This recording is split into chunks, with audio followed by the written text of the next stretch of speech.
ഇന്നത്തെ വീഡിയോയിൽ നമ്മൾ മെയിനായിട്ട് മാഞ്ചസ്റ്റർ യുണൈറ്റഡ്, ചെൽസി, ബാർസലോണ ഇങ്ങനത്തെ ടീമുകളെ പറ്റിയാണ് നമ്മൾ സംസാരിക്കാൻ വേണ്ടി പോകുന്നത്. അപ്പോൾ എല്ലാവർക്കും ഫുട്ബോൾ ആശാൻ്റെ തട്ടകത്തിലേക്ക് സ്വാഗതം. അപ്പോൾ നമുക്ക് യുണൈറ്റഡിൻ്റെ കാര്യത്തിൽ നിന്ന് സ്റ്റാർട്ട് ചെയ്യാം. അപ്പോൾ യുണൈറ്റഡിൻ്റെ കാര്യം നമുക്ക് എല്ലാവർക്കും അറിയാം. രാവിലെ ആ ഒരു മത്തയാസ് ഡിലിറ്റും അതുപോലെ തന്നെ മസറാവിയും രണ്ടുപേരും ജർമ്മനിയിൽ നിന്ന് ഫ്ലൈറ്റ് പിടിക്കുന്നതിൻ്റെ വിഷ്വൽസൊക്കെ സ്കൈയുടെ ഫ്ലോറിയൻ പ്ലെറ്റൻബർഗ് ഷെയർ ചെയ്തിട്ടുണ്ടായിരുന്നു. ഇപ്പം ലേറ്റസ്റ്റ് ആയിട്ട് നമ്മുടെ ക്യാരിങ്ടണിലോട്ട്, മാഞ്ചസ്റ്ററിൽ എത്തിയിട്ട് ക്യാരിങ്ടണിലോട്ട് അവർ രണ്ടുപേരും വരുന്നതിൻ്റെ വിഷ്വൽസും നമുക്ക് പല മീഡിയാസും ഇപ്പം ഷെയർ ചെയ്യുന്നുണ്ട്. അതുകൊണ്ട് തന്നെ രണ്ടുപേരുടെയും, മത്തയാസ് ഡിലിറ്റിൻ്റെയും അതുപോലെ തന്നെ മസറാവിയുടെയും രണ്ടുപേരുടെയും മെഡിക്കൽ ഇന്ന് തന്നെ നടക്കും. അങ്ങനെ എത്രയും വേഗം അവരുടെ മെഡിക്കൽ സക്സസ്ഫുൾ ആകുകയാണെങ്കിൽ അവരെ രജിസ്റ്റർ ചെയ്യാൻ വേണ്ടി ശ്രമിക്കും. പ്രീമിയർ ലീഗുമായിട്ട് രജിസ്റ്റർ ചെയ്ത് അങ്ങനെ ആ ഒരു 17-ാം തീയതി ഫുൾഹാമിനെതിരെ ഇവരെയൊക്കെ ഇറക്കാനുള്ള ശ്രമം, അല്ലെങ്കിൽ ആ ഒരു സ്ക്വാഡിൻ്റെ ഭാഗമാക്കാൻ വേണ്ടി യുണൈറ്റഡ് പരമാവധി ശ്രമിക്കും.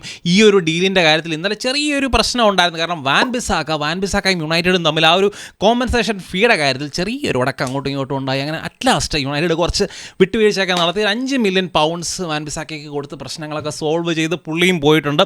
വെസ്റ്റ് പോയി. അങ്ങനെ അവിടെ മെഡിക്കൽ നടക്കുന്നു. ഇപ്പോൾ മെഡിക്കൽ തീർന്നു കാണും.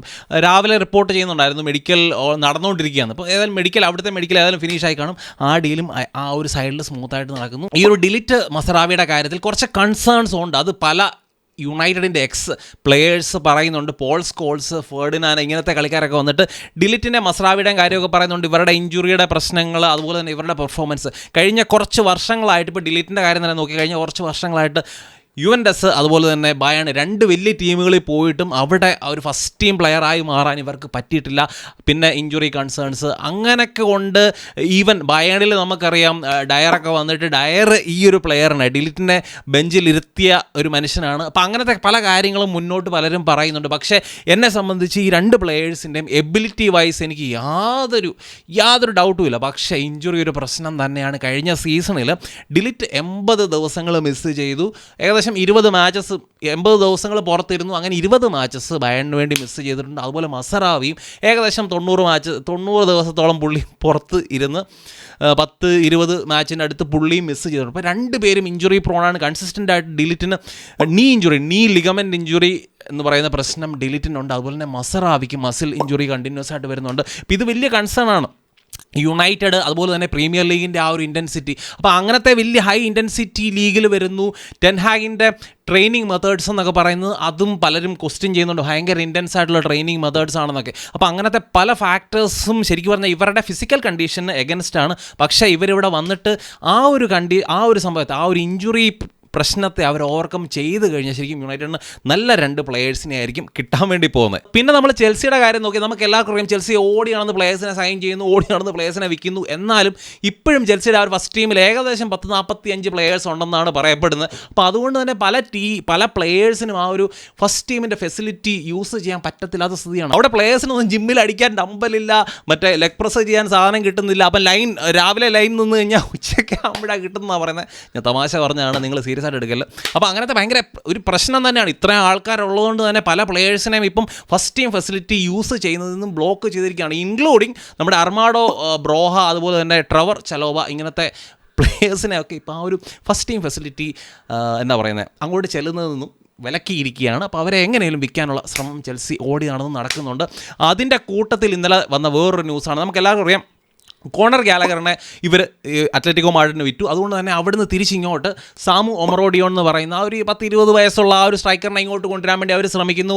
ഡീലൊക്കെ ഫൈനലൈസ് ചെയ്തു. 34 മില്യൺ പൗണ്ട്സിന് പ്ലെയർ ഇങ്ങോട്ട് വരും എന്നുള്ള സംഭവത്തിലെല്ലാം നിൽക്കുകയായിരുന്നു. അതിൻ്റെ ഇടയ്ക്കാണ് ആ ഒരു ഡീലും കൊളാപ്സ് ആയിട്ടുണ്ട്. ഇപ്പം ആ ഒരു ഡീല് കൊളാപ്സ് ആയത് അത്ലറ്റിക് റിപ്പോർട്ട് ചെയ്യുന്നതെന്ന് വെച്ചാൽ ഈ ഒരു സാമു ഒമറോഡിയോൺ എന്ന് പറയുന്ന ഈ ഒരു സ്ട്രൈക്കർ ചെൽസി മുന്നോട്ട് വെച്ചിരിക്കുന്ന ആ ഒരു കോൺട്രാക്റ്റിൽ തൃപ്തനല്ല. അതുകൊണ്ട് അവർക്ക് തമ്മിൽ ആ ഒരു കോൺട്രാക്റ്റ് എഗ്രി ചെയ്യാൻ പറ്റിയില്ല.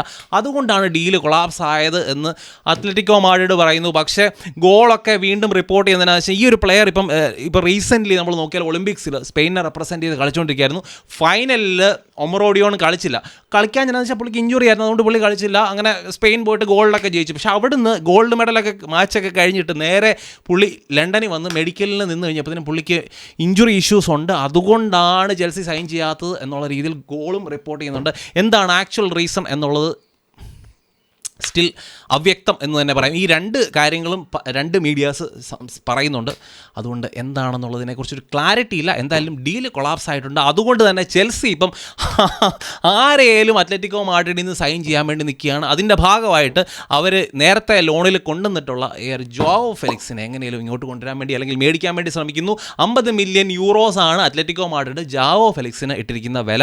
അപ്പോൾ അത് കൊടുത്തു കഴിഞ്ഞാൽ പുള്ളിയെ മേടിക്കാം, ഇങ്ങോട്ട് കൊണ്ടുവരാം. അത്ലറ്റിക്കോ മാഡ്രിഡിന് ആ ഒരു വലിയൊരു തലവേദന എന്ന് അവർക്ക് ഒഴിയാം. പക്ഷേ ഇവിടെ ചെൽസിയിൽ ആ ഒരു ഫ്രണ്ട് 3 പൊസിഷനിൽ ഓൾമോസ്റ്റ് 8-9 പ്ലെയേഴ്സ് ആവും. ജാവോ ഫെലിക്സും കൂടെ വന്നു കഴിഞ്ഞാൽ ആ ഫ്രണ്ട് 3 പൊസിഷന് വേണ്ടിയുള്ള പ്ലെയേഴ്സിൻ്റെ എണ്ണം എന്ന് പറഞ്ഞാൽ കമ്പീറ്റ് ചെയ്യാൻ പോകുന്ന 9 പ്ലെയേഴ്സാണ്. അതിൻ്റെ പുറത്ത് ഇനിയും ഒസിമനെയും കൂടെ സൈൻ ചെയ്താൽ 10 പ്ലെയേഴ്സ് ആവും. എനിക്ക് ഇപ്പം അതാ ഞാൻ പറഞ്ഞത്, ചെൽസി ഒരു അന്തവും കുന്തവും ഇല്ലാതാണ് പ്ലെയേഴ്സിനെ സൈൻ ചെയ്തുകൊണ്ടിരിക്കുന്നത്. അപ്പോൾ അതാണ് ചെൽസിയുടെ കഥ. ഇനി നമ്മൾ ബാർസിലോണയുടെ കാര്യത്തിലോട്ട് വന്നു കഴിഞ്ഞാൽ ബാർസിലോണ ആരാധകർ ഇന്നലെ രാത്രിയിൽ അല്ലെങ്കിൽ വൈകുന്നേരത്തോടെയൊക്കെ ഭയങ്കരമായിട്ട് എക്സൈറ്റഡ് ആയി. കാരണം ഡാനി ഓൾമോയുടെ ഡീല് ബ്രേക്ക് ചെയ്ത ഒരു ജേർണലിസ്റ്റ് ഉണ്ട്. ബാർസയുടെ ന്യൂസ് റിപ്പോർട്ട് ചെയ്യുന്ന കാര്യത്തിൽ പുള്ളി അത്യാവശ്യം ക്രെഡിബിളാണ്. അപ്പോൾ അങ്ങനത്തെ ഒരു ജേർണലിസ്റ്റ് ഇന്നലെ പെട്ടെന്ന് വൈകുന്നേരമൊക്കെ ആയപ്പോൾ റിപ്പോർട്ട് ചെയ്തത് എന്താണെന്ന് വെച്ച് കഴിഞ്ഞാൽ നിക്കോ വില്യംസ് ബാർസലോണയ്ക്ക് എസ് കൊടുത്തു എന്നുള്ള രീതിയിൽ പുള്ളി റിപ്പോർട്ട് ചെയ്യുന്നു. അപ്പം ബാർസ ആരാധകർ സ്വാഭാവികമായിട്ടും ഭയങ്കരമായിട്ട് എക്സൈറ്റഡ് ആയി. പക്ഷേ കുറച്ച് കഴിഞ്ഞപ്പോഴത്തേനും മുണ്ടോ ഡിപ്പോർട്ടീവ് ഒക്കെ റിപ്പോർട്ട് ചെയ്യുന്നതെന്ന് വെച്ചാൽ അങ്ങനത്തെ ഒരു കാര്യത്തെക്കുറിച്ച് അവർക്ക് അറിയത്തില്ല, അങ്ങനെ ഒരു എസ് കൊടുത്തതായിട്ട് അറിയത്തില്ല എന്ന് മുണ്ടോ ഡിപ്പോർട്ടീവ പറയുന്നു. വീണ്ടും ആരാധകർ വീണ്ടും ഡിപ്രഷനിലേക്ക് പോകുന്നു. പിന്നെ ഈ ഒരു ജെറാഡ് റൊമേറോയും മറ്റേ ആ ഒരു ആദ്യം റിപ്പോർട്ട് ചെയ്ത ആ ഒരു ജേർണലിസ്റ്റും തമ്മിൽ ഇൻ്റർവ്യൂ നടക്കുന്നു. ആ ഒരു ഇൻ്റർവ്യൂവിൽ പുള്ളി പറയുന്ന കാര്യം എന്ന് വെച്ച് കഴിഞ്ഞാൽ ബാർസലോണയുടെ ഫൈനാൻഷ്യൽ കണ്ടീഷൻസ് ഒക്കെ റെഡിയാക്കി കഴിഞ്ഞാൽ എന്താണെങ്കിലും നിക്കോ വില്യംസ് എസ് കൊടുക്കും എന്നുള്ള രീതിയിൽ പുള്ളി റിപ്പോർട്ട് ചെയ്യുന്നു. അപ്പോൾ ഒന്നും അല്ലാത്ത രീതിയിലാണ് ഇപ്പം നിക്കോ വില്യംസിൻ്റെ ഒരു ഡീൽ നിൽക്കുന്നത്. ഡാനി ഓൾമോയെ ബാർസലോണ 60 മില്യൺ യൂറോസിന് സൈൻ ചെയ്തു. പക്ഷേ ഇതുവരെയായിട്ടും ഡാനി ഓൾമോയെ രജിസ്റ്റർ ചെയ്യാൻ വേണ്ടി ബാർസയ്ക്ക് പറ്റിയിട്ടില്ല.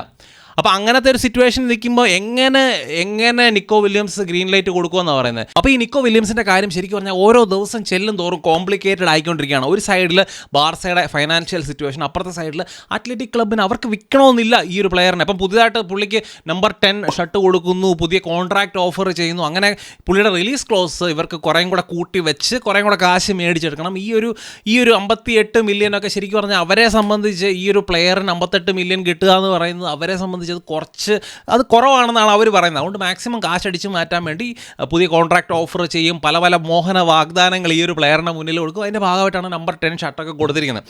അപ്പം എന്താണെങ്കിലും ദിവസം ചെല്ലും തോറും ബാർസയ്ക്ക് കാര്യങ്ങൾ ഭയങ്കരമായിട്ട് ബുദ്ധിമുട്ട് ആയിക്കൊണ്ടിരിക്കുന്നു. ഇനിയിപ്പം എന്താണെങ്കിലും ഉള്ള പ്ലെയേഴ്സിനെ തന്നെ ഇപ്പം ഓൾമോയെ തന്നെ സൈൻ ചെയ്യണമെങ്കിൽ അല്ലെങ്കിൽ രജിസ്റ്റർ ചെയ്യണമെങ്കിൽ ഉള്ള പ്ലെയേഴ്സിനെ വിൽക്കണം. കാരണം അവിടുന്ന് ഔട്ട് ഗോയിങ്സ് പോകണം. ഇപ്പം നമ്മൾ നോക്കിയാൽ ലെങ്ലേയും അതുപോലെ തന്നെ അത്ലറ്റിക്കോ മാഡ്രിഡും തമ്മിൽ ലിങ്ക് ഉണ്ട്. അതുപോലെ തന്നെ അൻസു ഫാത്തി, അതുപോലെ സെർജിയോ റോബർട്ടോ, ഇങ്ങനത്തെ പ്ലെയേഴ്സ്. സെർജിയോ റോബർട്ടോ ഓൾറെഡി പോകുന്നു. ഇപ്പം അൻസു ഫാത്തിയെ വിൽക്കാൻ വേണ്ടി ശ്രമിക്കുന്നു. അതിൻ്റെ ഇടയ്ക്ക് ഫ്രാങ്കി ഡിയോങ്ങിനെ യുണൈറ്റഡിനെ തമ്മിൽ ഭയങ്കര ബുദ്ധിമുട്ടി ലിങ്ക് ചെയ്യുന്നുണ്ട്. പല മീഡിയാസും ലിങ്ക് ചെയ്യുന്നുണ്ട്. ഞങ്ങൾ കൊത്തത്തില്ല. കാരണം 42.7-8 മില്യൻ്റെ ഒരു ബിഡ് യുണൈറ്റഡ് മേക്ക് ചെയ്തു. അത് ബാർസ റിജക്റ്റ് ചെയ്തെന്നൊക്കെ പറഞ്ഞുകൊണ്ട് ന്യൂസ് വരുന്നുണ്ട്. അത് ചുമ്മാ ഒരു രസത്തിന് ചുമ്മാ ഇട്ടേക്കുന്ന ഒരു പരിപാടിയായിട്ടാണ് എനിക്ക് തോന്നുന്നത്. കാരണം ഒരിക്കലും യുണൈറ്റഡും അങ്ങനത്തെ ഒരു ബിഡ് ചെയ്യത്തില്ല. ഏതായാലും യുണൈറ്റഡ് ഇപ്പോഴത്തെ ഒരു സാഹചര്യത്തിൽ ഫ്രാങ്ക് ഡിയോങ് പോണങ്ങത്തെ ഒരു മിഡ്ഫീൽഡറിനെ അല്ല ഞങ്ങൾക്ക് വേണ്ടത്. അതുകൊണ്ട് ഞങ്ങൾ അങ്ങനത്തെ ഒരു ബിഡ് ചെയ്യത്തില്ല. അത് ഫ്രാങ്ക് ഡിയോങ്ങിന് വേണ്ടി പല ഓഫേഴ്സ് പല സൈഡിൽ നിന്ന് വരാനുള്ള ഓരോ തന്ത്രമായിട്ട് തന്നെ ഞാൻ കരുതുന്നു. അപ്പോൾ ഇത്രയൊക്കെയാണ് എനിക്ക് വീഡിയോയിൽ പറയാനുള്ളത്. പിന്നെ എന്താ വെച്ചാൽ നിക്കോ വില്യംസിൻ്റെ കാര്യത്തിൽ നിക്കോ വില്യംസ് ഇനിയിപ്പം അത്ലറ്റിക് ക്ലബിൻ്റെ ആദ്യത്തെ മാച്ച് എന്ന് പറഞ്ഞാൽ 15-ആം തീയതി ഈ ഓഗസ്റ്റ് 15-ആം തീയതി ആദ്യത്തെ മാച്ച് ഹെത്താഫയായിട്ട് ആദ്യത്തെ മാച്ച്. അത് കഴിഞ്ഞ് 24-ആം തീയതി ബാർസയുമായിട്ട് മാച്ചുണ്ട്. അപ്പോൾ ആ ഒരു ബാർസയുടെ മാച്ചിന് മുന്നേ ഈ നിക്കോ വില്യംസിനെ സൈൻ ചെയ്യണം എന്ന് ദൃഢപ്രതിജ്ഞ നമ്മുടെ ലപ്പോട്ട അളിയൻ എടുത്തിട്ടുണ്ട് എന്ന് പറയുന്നു. വലിയ പാടാം. അപ്പോൾ നിങ്ങളുടെ അഭിപ്രായങ്ങളൊക്കെ ഛന്നം ഭിന്നം കമൻസായിട്ട് ഇടുക. മറ്റൊരു നല്ല വീഡിയോ ആയിട്ട് കാണാം.